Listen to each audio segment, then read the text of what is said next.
Có lẽ nhiều chị em bước vào tuổi ngũ tuần sẽ thấy quen thuộc với cảm giác này.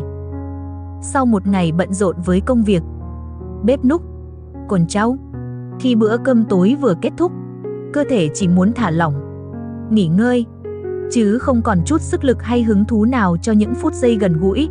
Không ít phụ nữ U50 chia sẻ rằng họ cảm thấy mình như đã tắt lửa sau bữa cơm tối, dần xa cách với sự ấm áp vốn từng rất quen thuộc. Thực ra, đây không chỉ là câu chuyện riêng của một ai.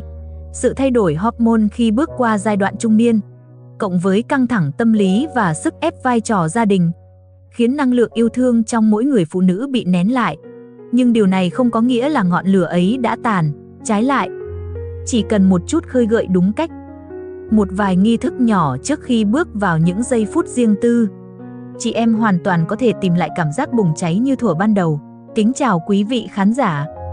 Ngân Hà rất vui được đồng hành cùng quý vị trong chương trình của kênh Bác sĩ Vi Vu. Hôm nay, chúng ta sẽ cùng tìm hiểu lý do tại sao phụ nữ U50 thường dễ nguội lạnh sau bữa cơm tối. Và đặc biệt, những cách thức tự nhiên trong vòng 14 ngày có thể giúp thắp lại đam mê, để tình yêu vợ chồng lại rực sáng như thuở nào. Có bao giờ chị em tự hỏi, vì sao mình từng rất mong chờ những giây phút âu yếm, nhưng nay sau bữa cơm tối lại chỉ muốn thu mình trong chiếc chăn, tắt đèn đi ngủ? Câu hỏi tưởng chừng đơn giản này lại phản ánh một thực tế âm thầm mà rất nhiều phụ nữ U50 đang đối diện.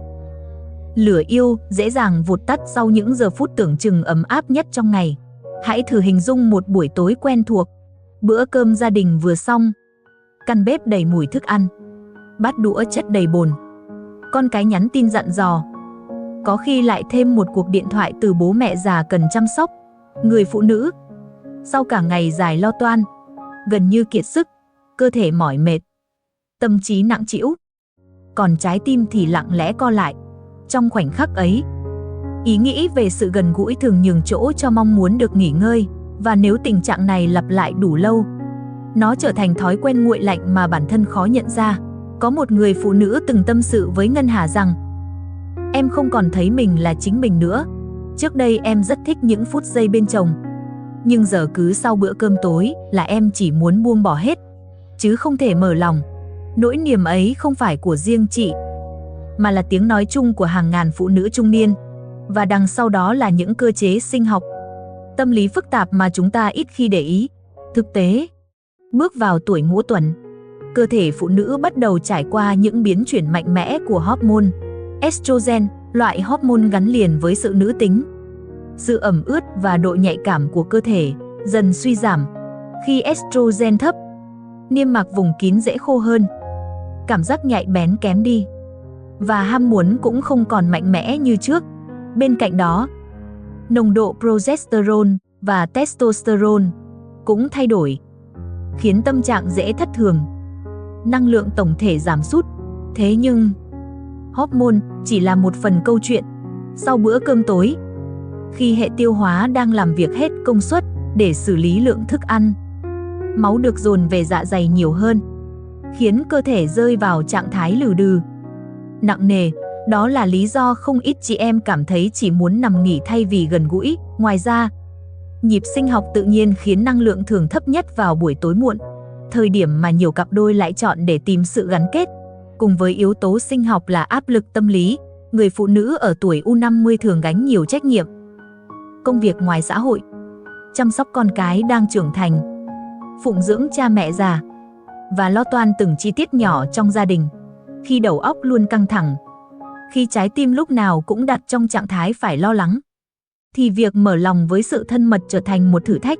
Một yếu tố nữa ít ai nhắc đến: ký ức mệt mỏi sau bữa tối lặp đi lặp lại, lâu dần tạo thành phản xạ tâm lý. Cứ ăn tối xong, cơ thể lại quen với việc mất hứng, giống như một chiếc công tắc tự động. Chính điều này khiến nhiều chị em nghĩ rằng mình không còn ham muốn, trong khi thực chất đó chỉ là thói quen sinh học, tâm lý được hình thành theo năm tháng. Nhưng tin vui là mọi công tắc đều có thể bật lại, nếu biết cách. Thực tế, cơ thể và tâm trí phụ nữ ở tuổi U50 vẫn còn tiềm năng yêu thương và tận hưởng.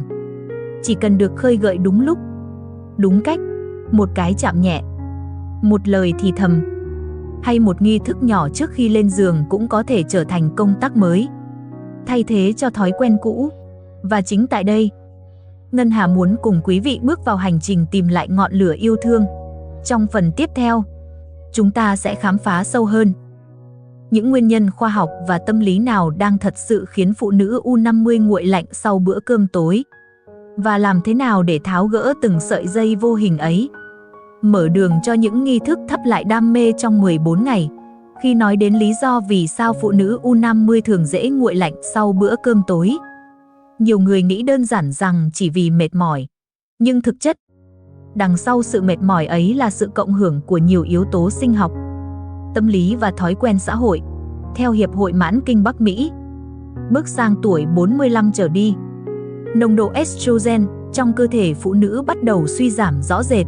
Đây là loại hormone giữ vai trò quan trọng trong việc duy trì sự ẩm ướt của vùng kín, kích thích lưu thông máu vùng chậu và gắn liền với khả năng cảm nhận sự hưng phấn.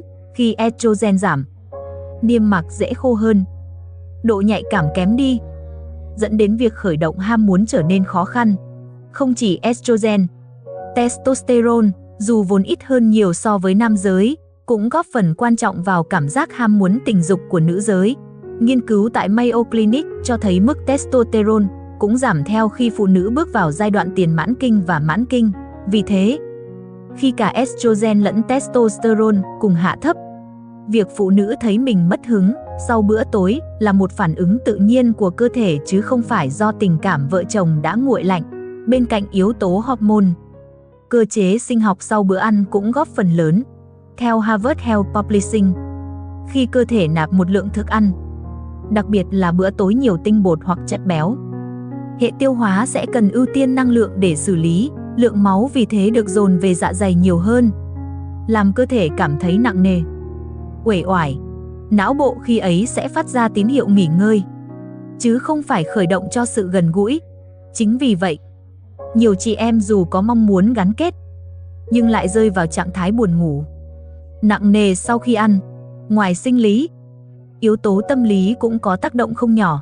Tổ chức Y tế Thế giới từng nhấn mạnh rằng stress kéo dài là một trong những nguyên nhân chính làm giảm ham muốn tình dục ở cả nam và nữ.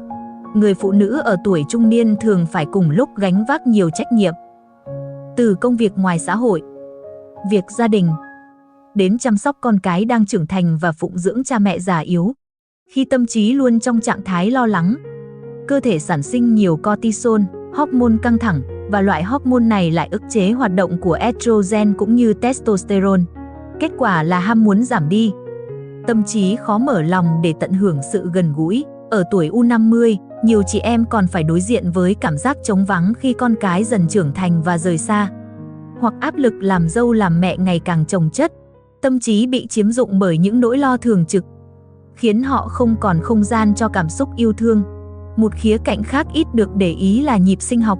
Các nghiên cứu về đồng hồ sinh học của Đại học Stanford cho thấy năng lượng cơ thể thường thấp nhất vào buổi tối, đặc biệt là 2 đến 3 giờ sau bữa ăn. Chớ trêu thay, đây lại chính là thời điểm nhiều gia đình Việt Nam coi là giờ riêng tư sau khi con cái đã đi ngủ, bếp núc đã xong xuôi. Sự lệch pha giữa nhịp sinh học tự nhiên và thói quen xã hội này vô tình khiến nhiều cặp đôi rơi vào khoảng cách.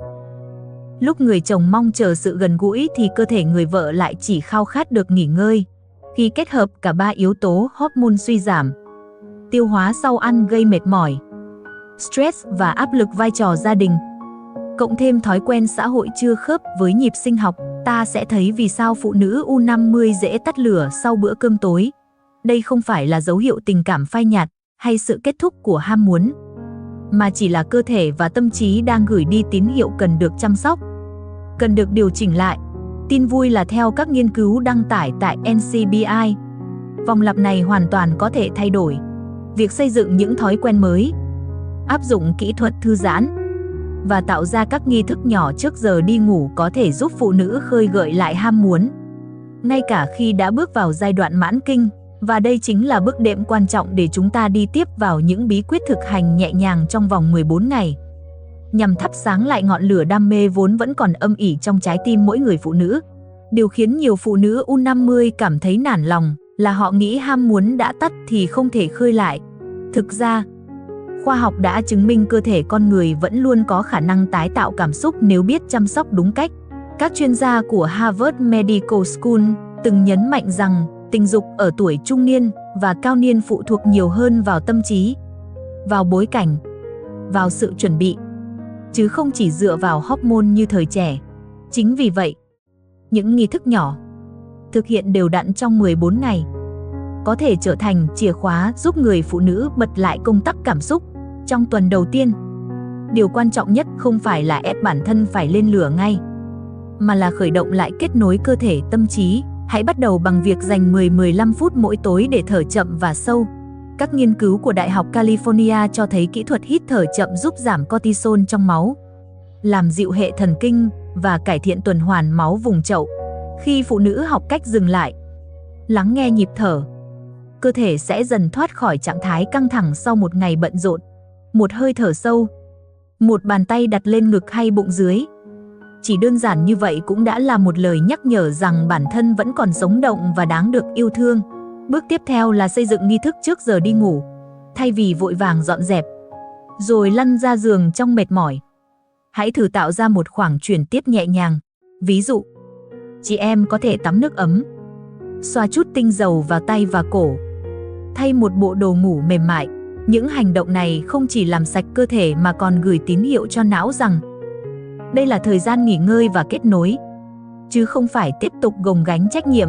Theo một khảo sát của National Sleep Foundation, những cặp đôi duy trì thói quen tắm nước ấm và thư giãn trước giờ ngủ thường báo cáo mức độ thỏa mãn trong quan hệ cao hơn hẳn.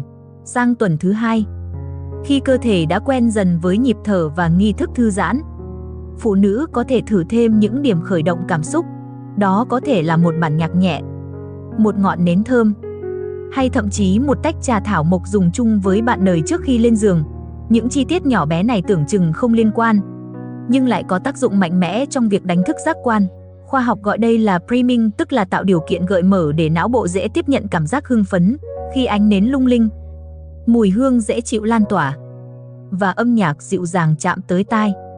Hệ thần kinh phó giao cảm được kích hoạt, giúp cơ thể sẵn sàng cho sự thân mật. Trong suốt 14 ngày này, điều quan trọng là sự đồng hành của người bạn đời. Nhiều phụ nữ nghĩ rằng mình phải một mình gánh vác trách nhiệm hâm nóng tình cảm. Nhưng thực tế, sự hợp tác nhẹ nhàng từ phía chồng là yếu tố không thể thiếu. Chỉ một cái chạm tay, một lời khen chân thành, một nụ cười khi nhìn nhau sau bữa tối, tất cả đều là những mồi lửa nhỏ góp phần thắp sáng lại đam mê. Nghiên cứu của Journal of Sex Marital Therapy cho thấy các cặp đôi duy trì thói quen chia sẻ lời khen và cử chỉ âu yếm hàng ngày thường có mức độ thỏa mãn tình dục và cảm xúc cao hơn 30% so với những cặp không duy trì. Bên cạnh những nghi thức cụ thể, chị em cũng có thể tự tặng cho mình những khoảng thời gian chăm sóc bản thân. Một buổi đi bộ chậm ngoài trời, vài động tác yoga nhẹ, hay đơn giản là một tách trà một mình trước hiên nhà đều có tác dụng phục hồi năng lượng. Khi người phụ nữ cảm thấy mình khỏe khoắn và được nuông chiều, họ dễ dàng mở lòng hơn để chia sẻ tình yêu. Quan trọng nhất là nhìn nhận 14 ngày này không phải như một bài tập bắt buộc, mà như một hành trình dịu dàng để kết nối lại với chính mình và với người bạn đời. Mỗi tối, hãy tự hỏi, hôm nay mình đã làm một điều nhỏ nào để chăm sóc cảm xúc? Câu trả lời có thể đơn giản như mình đã thở chậm, mình đã mỉm cười với chồng khi dọn bữa, hay mình đã thắp một ngọn nến thơm. Chính những điều nhỏ bé ấy, lặp lại đều đặn, sẽ trở thành sợi chỉ đỏ dẫn phụ nữ quay trở lại với sự sống động của trái tim và cơ thể. Khi 14 ngày kết thúc, nhiều người sẽ nhận ra rằng ngọn lửa chưa từng tắt. Nó chỉ tạm ngủ yên dưới lớp tro của mệt mỏi và trách nhiệm. Và bằng những nghi thức nhỏ, bằng sự kiên nhẫn, bằng tình thương dành cho chính mình, phụ nữ hoàn toàn có thể đánh thức ngọn lửa ấy để một lần nữa tỏa sáng, rực rỡ và ấm áp trong vòng tay người bạn đời. Một trong những điều khiến phụ nữ U50 cảm thấy đơn độc là họ thường không dám nói ra những băn khoăn rất đời thường liên quan đến chuyện gối chăn. Ngân Hà xin được chọn ra một vài câu hỏi mà nhiều chị em hay thì thầm trong lòng, để cùng chia sẻ, giải nghĩa và đưa ra những hướng đi nhẹ nhàng, an toàn. Có một thắc mắc thường gặp: tôi không còn thấy ham muốn vào buổi tối. Liệu có nghĩa là mình đã hết khả năng yêu? Thực ra, Cảm giác ham muốn giảm sau bữa cơm tối phần lớn đến từ thay đổi hormone và sự mệt mỏi sinh học. Nó không đồng nghĩa với việc cơ thể đã khép lại hoàn toàn. Ham muốn có thể xuất hiện vào những thời điểm khác trong ngày, chẳng hạn buổi sáng sớm khi cơ thể còn nhiều năng lượng, hoặc sau một khoảng nghỉ ngơi ngắn. Việc thay đổi khung giờ thân mật kết hợp với những nghi thức khởi động cảm xúc như thở sâu, nghe nhạc, tắm nước ấm hoàn toàn có thể giúp phụ nữ lấy lại sự khao khát. Chỉ khi cảm giác khô hạn kéo dài bất thường hoặc kèm theo đau rát nặng thì mới cần tìm đến bác sĩ chuyên khoa để được tư vấn thêm. Một câu hỏi khác mà nhiều chị em băn khoăn: tôi thường thấy đau rát khi gần gũi, có phải mình bị bệnh gì không? Đây là triệu chứng khá phổ biến trong giai đoạn tiền mãn kinh và mãn kinh, chủ yếu do niêm mạc vùng kín mỏng đi và thiếu độ ẩm vì estrogen suy giảm. Theo Mayo Clinic, có đến 40% phụ nữ mãn kinh gặp tình trạng này. Giải pháp an toàn ban đầu là sử dụng chất bôi trơn gốc nước, kết hợp với màn dạo đầu lâu hơn để cơ thể có thời gian thích nghi. Nếu triệu chứng kéo dài hoặc nặng dần, bác sĩ có thể chỉ định các phương pháp hỗ trợ như liệu pháp estrogen tại chỗ. Việc thăm khám là cần thiết nếu cơn đau khiến phụ nữ sợ hãi hoặc né tránh gần gũi, vì điều đó sẽ làm ảnh hưởng đến tâm lý lâu dài. Một chị khác từng hỏi: nếu tôi không còn ham muốn, liệu chồng có dần xa tôi không? Đây là nỗi lo thầm kín nhưng rất thật. Thực ra, điều mà người bạn đời mong chờ không chỉ là sự hòa hợp thể xác, mà còn là cảm giác được kết nối và được cần đến. Khi phụ nữ chia sẻ thẳng thắn với chồng về sự thay đổi cơ thể mình, khi họ mời gọi chồng đồng hành trong những nghi thức nhỏ, thì ngọn lửa tình cảm có thể duy trì ngay cả khi chuyện gối chăn tạm lắng xuống. Điều quan trọng là biến mỗi khoảnh khắc hàng ngày, một nụ cười, một cái chạm tay, một câu hỏi ân cần thành chất liệu nuôi dưỡng tình yêu. Nếu cả hai cùng học cách chậm lại và trân trọng sự gắn bó, thì chuyện gối chăn sẽ dần tìm lại được sự tự nhiên vốn có. Một thắc mắc khác: có cần dùng thuốc hay thực phẩm chức năng để tăng ham muốn không? Câu trả lời là không phải ai cũng cần đến thuốc. Theo Harvard Health, những biện pháp không dùng thuốc như tập thể dục nhẹ nhàng, yoga, thiền và thay đổi thói quen sống có hiệu quả đáng kể với ham muốn tình dục. Thực phẩm chức năng có thể hỗ trợ trong một số trường hợp, nhưng nên được dùng dưới sự hướng dẫn của bác sĩ để tránh tác dụng phụ. Quan trọng hơn cả là duy trì lối sống lành mạnh, ăn uống cân bằng, ngủ đủ giấc, vận động đều đặn và nuôi dưỡng sự gắn bó cảm xúc với bạn đời. Chỉ khi triệu chứng quá nặng hoặc ảnh hưởng nghiêm trọng đến hạnh phúc gia đình, việc tham khảo ý kiến chuyên môn mới trở nên cần thiết. Cuối cùng, có người thở dài: tôi cảm thấy mình không còn hấp dẫn. Liệu có thể lấy lại sự tự tin không? Câu trả lời là hoàn toàn có thể. Tuổi trung niên không làm mất đi sự quyến rũ, mà chỉ thay đổi cách nó biểu hiện. Vẻ đẹp của người phụ nữ U50 không nằm ở sự trẻ trung tuyệt đối, mà ở sự sâu sắc, từng trải, ở ánh mắt biết yêu thương và đôi bàn tay biết chăm sóc. Khi chị em biết chăm chút cho mình, từ một chiếc váy thoải mái, một kiểu tóc hợp với khuôn mặt, đến một thói quen nhỏ như dưỡng da hay tập thể dục nhẹ, sự tự tin sẽ trở lại. Và khi người phụ nữ tự tin, họ tự nhiên tỏa sáng trong mắt bạn đời. Khoa học tâm lý gọi đây là hiệu ứng phản chiếu. Khi bạn nhìn thấy chính mình hấp dẫn, bạn sẽ gửi tín hiệu tích cực khiến người khác cũng cảm nhận như vậy. Những câu hỏi và lời giải đáp này không nhằm thay thế tư vấn y khoa, nhưng hy vọng sẽ giúp chị em cảm thấy bớt đơn độc. Mỗi người phụ nữ đều có hành trình riêng để tìm lại lửa yêu thương, và hành trình ấy luôn xứng đáng được trân trọng. Trong phần kết, Ngân Hà sẽ cùng quý vị khép lại câu chuyện hôm nay bằng một lời nhắn nhủ đầy cảm xúc, để mỗi chúng ta đều tin rằng tình yêu, dù ở tuổi nào, cũng có thể nở hoa trở lại. Có thể nói, tắt lửa sau bữa cơm tối không phải là dấu chấm hết cho hạnh phúc, mà chỉ là một tín hiệu cơ thể gửi gắm rằng người phụ nữ cần được yêu thương, được lắng nghe và được chăm sóc nhiều hơn. Ở tuổi U50, khi hormone đổi thay, khi trách nhiệm nặng nề, thì chính những nghi thức nhỏ bé, chính sự đồng hành chân thành của bạn đời mới là ngọn gió giúp ngọn lửa yêu thương bùng cháy trở lại. Ngân Hà tin rằng chỉ cần kiên nhẫn 14 ngày, bằng hơi thở chậm rãi, bằng ánh nến, bằng một lời khen hay một cái nắm tay, Mỗi người phụ nữ đều có thể tìm lại cảm giác sống động và rực rỡ trong tình yêu. Điều quan trọng không phải là tuổi tác, mà là niềm tin rằng mình vẫn còn xứng đáng được yêu thương và tận hưởng hạnh phúc. Nếu chị em thấy những chia sẻ hôm nay hữu ích, xin hãy lan tỏa video này đến những người bạn, những người phụ nữ xung quanh đang cần một lời động viên. Và đừng quên đăng ký kênh Bác sĩ Vi Vu để tiếp tục đồng hành cùng Ngân Hà trên hành trình khám phá hạnh phúc và nghệ thuật yêu thương ở tuổi trung niên. Ngân Hà xin chúc quý vị luôn giữ được sự ấm áp trong tim, sự dịu dàng trong ánh mắt và sự rực rỡ trong từng khoảnh khắc yêu thương. Để mỗi bữa cơm tối không còn khép lại bằng mệt mỏi, mà mở ra bằng một ngọn lửa mới, ngọn lửa của tình yêu và đam mê.